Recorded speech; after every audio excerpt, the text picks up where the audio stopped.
Assalamualaikum warahmatullahi wabarakatuh. Alhamdulillahirabbil alamin. Wa bihi nasta'in wala umuri dunya waddin. Wassalatu wassalamu ala asrofil anbiya'i wal mursalin wa ala alihi wa sahbihi ajma'in.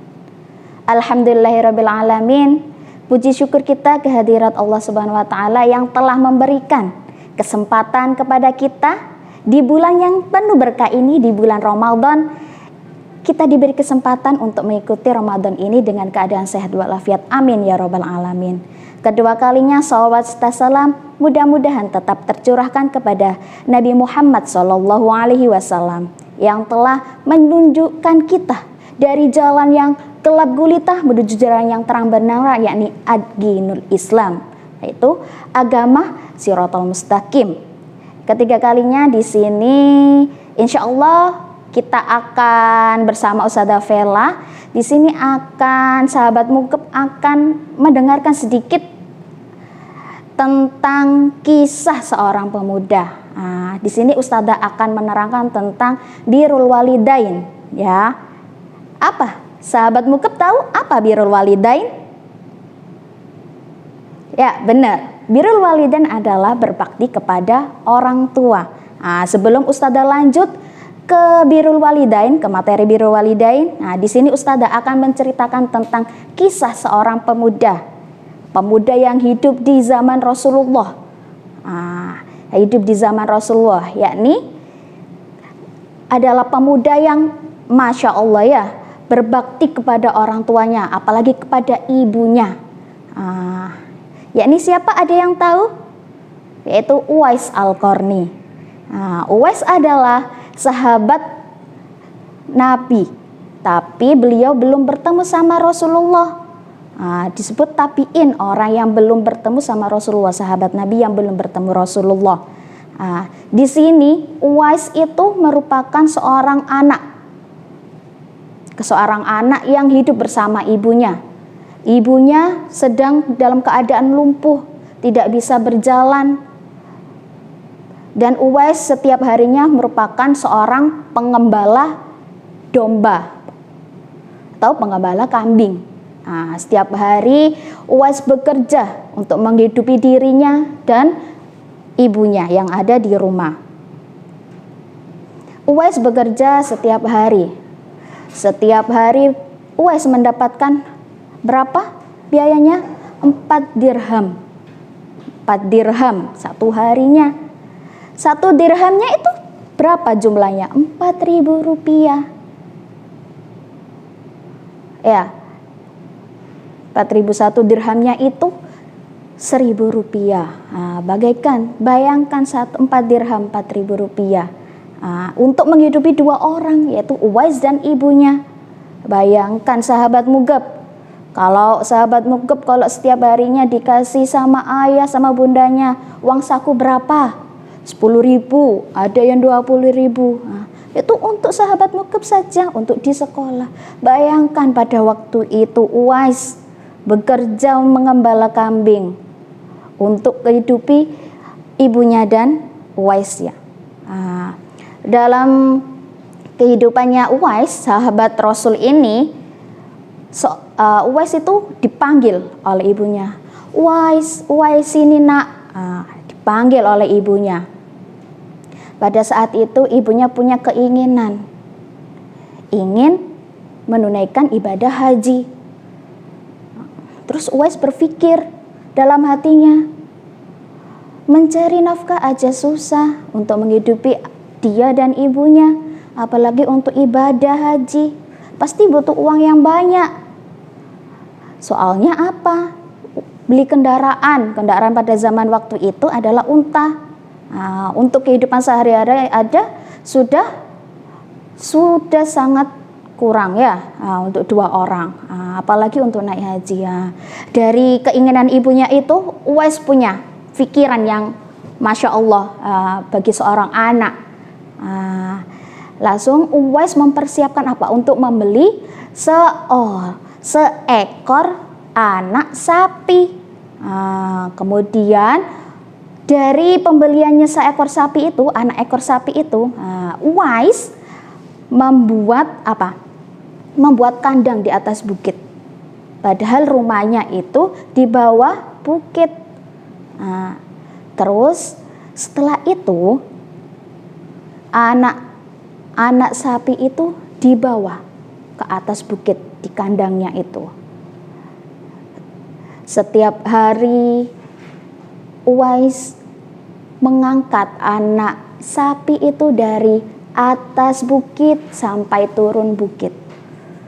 Beliau lakukan setiap hari dari atas turun lagi, menggendong anak sapi itu sampai beratnya anak sapi itu sudah sampai 100 kilo.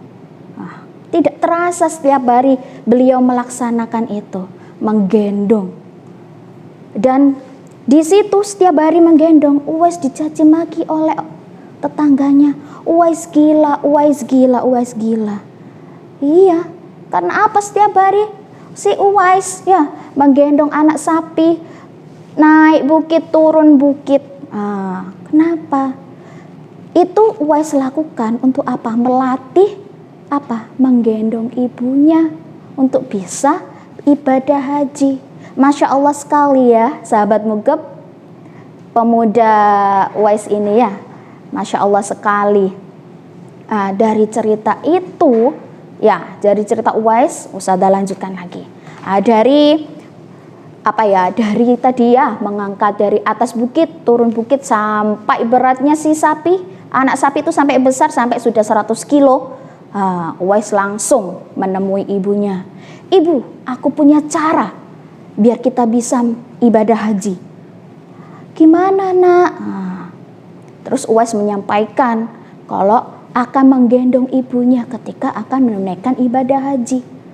Ibunya terharu melihat kebaktian seorang anak sampai untuk memenuhi keinginan ibunya.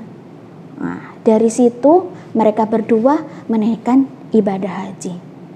Uwais menggendong ibunya dari rumah sampai ke Baitullah, rumah Allah di Ka'bah. Sampai sudah di Ka'bah, langsung Uwais berdoa untuk ibunya, berdoa semoga ibunya diberi kesehatan, pokoknya kebaikan untuk ibunya. Saat terus ibunya mendengar doa si Uwais, ibunya pun berkata, kenapa nak kamu kok mendoakan ibu, kamu gak berdoa untuk dirimu sendiri? Masya Allah sekali ya hatinya Uwais Al-Qarni ini. Dari itu ibunya pun berdoa, semoga Ustazah belum bercerita. Dari ibunya berdoa ini, ibunya berdoa isinya tuh tentang apa? Supaya Uwais ini sakit, kayak penyakit kulitnya itu kayak sopra, kayak belang-belang gitu di tubuhnya. Bukan panu atau kadas atau urap itu ya, bukan. Ini kayak sopra, kayak belang-belang itu, kayak zebra. Ibunya pun berdoa kepada Allah di rumahnya Allah, insya Allah diijabah ya. Itu. Ibunya pun berdoa semoga penyakitnya Uwais diangkat ya, diambil penyakitnya itu. Dan Masya Allah, kun fayakun, apabila Allah berkehendak maka jadilah penyakitnya si Uwais itu hilang. Tapi hanya tinggal beberapa itu ya, ada yang mengatakan penyakitnya itu tinggal sebulat koin ya, koin uang itu, atau di pundaknya itu. Masya Allah sekali ya doa seorang ibu itu. Dari situ ya, kebaktian seorang anak kepada ibunya demi memenuhi keinginan ibunya. Dari situ kita banyak mendapatkan pelajaran dari kisah Uwais Al-Qarni, sahabat Rasulullah. Oke, dari pelajaran yang bisa kita ambil dari kisah pemuda Uwais Al-Qarni, di dalam surat An-Nisa ayat 36 Allah berfirman, wa'budullaha wa la tusyriku bihi syai'a wa bil walidaini ihsana. Dan sembahlah Allah dan janganlah kalian menyekutukannya, dengan sesuatu dan kepada kedua orang tua kalian. Di dalam surat An-Nisa ayat 36 ini Allah berfirman, kita harus berbakti kepada kedua orang tua kita. Ya, kita harus berbakti kepada orang tua kita. Dari kecil kita belum bisa apa-apa, kita nggak bawa apa-apa. Siapa yang mengajari kita? Orang tua kita, ayah, bunda, yang mengajari kita dari belayan kita ya, masih ditimang-timang, itu sudah diajak ngomong sama ayah bunda. Maka dari itu kita harus balas kebaikan dari kedua orang tua kita itu. Pasti semuanya mempunyai orang tua, ya kan? Pasti semuanya. Nah, maka dari itu kita harus berbakti kepada orang tua. Kita banggakan kedua orang tua kita dengan apa? Dengan ilmu yang bermanfaat, dengan amal kebaikan yang insya Allah dapat baik itu ya. Terus apa yang bisa kita ambil selanjutnya dari pelajaran UAS Al-Qarni itu? Di sini Allah berfirman di dalam surat Luqman. Di dalam surat Luqman ayat 14. Anishkur liwali walidain. Agar bersyukur kepada Allah dan kepada kedua orang tuamu. Kalian harus bersyukur telah memiliki kedua orang tua yang hebat. Ya, sahabat Mugab, harus kalian ketahui, kalian harus bersyukur, harus mendoakan kedua orang tua kita. Apa doanya? Doa untuk kedua orang tua kita. Biasanya kalau di sekolah sahabat Mugab, sudah setiap hari melakukan pembiasaan seperti itu. Pasti sudah hafal semuanya. Apa doanya kita bunyikan bersama-sama? Rabbil firli wali walidayya warhamhuma kama rabbayani shaghira. Kita doakan di setiap sujud kita. Kita doakan kedua orang tua kita untuk apa? Atas jasa-jasa mereka telah mendidik kita dari bayi, dari balita sampai sekarang ini. Ustazah pun juga seperti itu, kita semua ya, yang masih memiliki orang tua, insya Allah semuanya memiliki orang tua. Nggak mungkin nggak memiliki orang tua ya. Allah pun berfirman di dalam surah Al-Isra ayat 23-24. Janganlah engkau mengatakan kepada kedua perkataan dan janganlah engkau membentak keduanya dan ucapkanlah kepada keduanya perkataan yang baik. Jadi sahabat-sahabat Mugab, kita ketika kita disuruh oleh orang tua, Mas, Mbak, Bunda minta tolong dibelikan gula untuk buka puasa nanti. Bunda, Allah sudah berfirman di dalam surat Al-Isra ayat 23, janganlah mengatakan kepada keduanya ya, sudah dijelaskan. Kita harus berbuat baik kepada orang tua kita. Selagi kita bisa, kita bantu.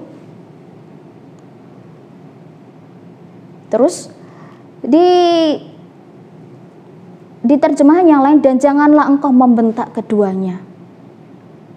Berdosa nak, karena apa? Di dalam hadis diriwayatkan itu, ridallahu fi ridal walidain wa suhtullahi fi suhtil walidain. Ridallahu fi ridal walidain. Keridhaan Allah itu tergantung kepada keridhaan ibu bapak kita, kedua orang tua kita. Ridhonya orang tua, ridhonya Allah tergantung pada keridhaan orang tua kita. Makanya jangan sampai kita membentak, apalagi dan kata-kata yang lain.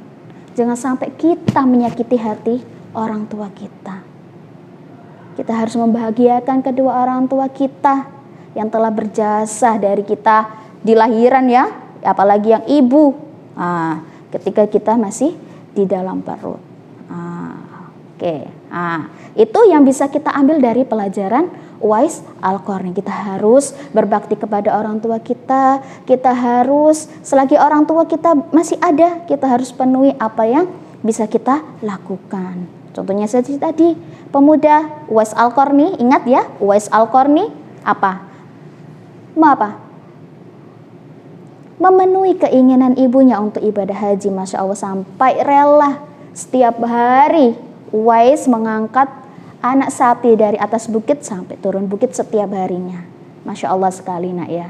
Nah, dalam hadis lain juga dikatakan ada seorang sahabat yang bertanya kepada Rasulullah, "Ya Rasulullah, siapakah orang yang pertama yang aku ridhoi, aku hormati?" Yang pertama, ibumu. Yang kedua siapa ya Rasul? Rasul menjawab, kedua ibumu. Yang ketiga, siapa lagi ya Rasulullah yang harus saya hormati? Yang ketiga, bapakmu.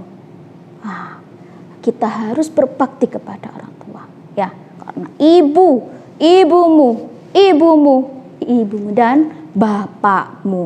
Karena ibu kita yang menggendong kita dari dalam perut, ya.